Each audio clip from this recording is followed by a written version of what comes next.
we have that we can do a second economic activity out there, which is one of the resources that we can use.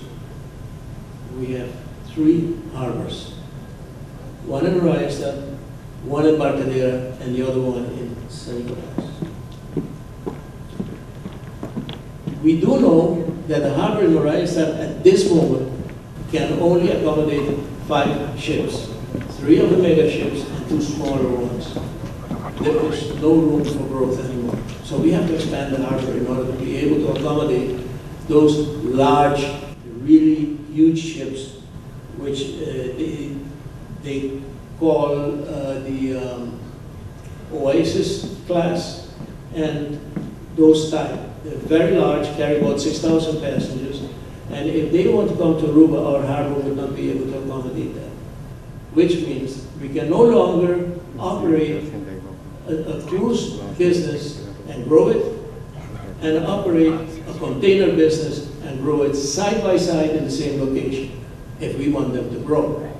So what we have to do is we have to move one, which means we have to move the container business.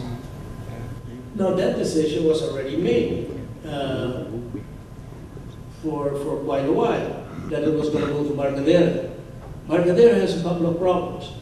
The problem of Barcadera, number one, is it is not a natural harbor.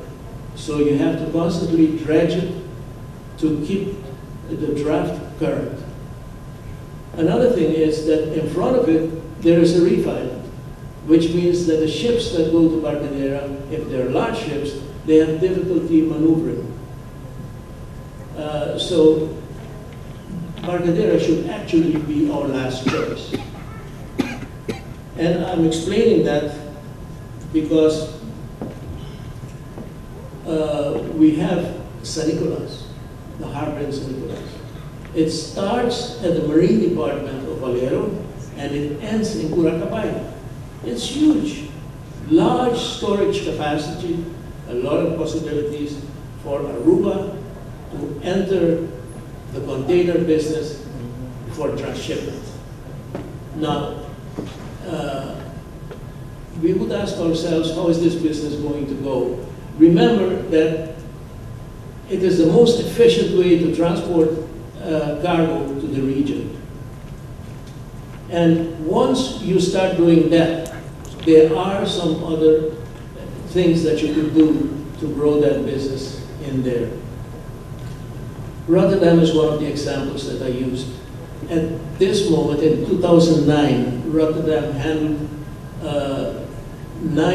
almost 9 million 20-foot containers as transshipment. It is the largest in Europe. The ones after it are German and Belgium.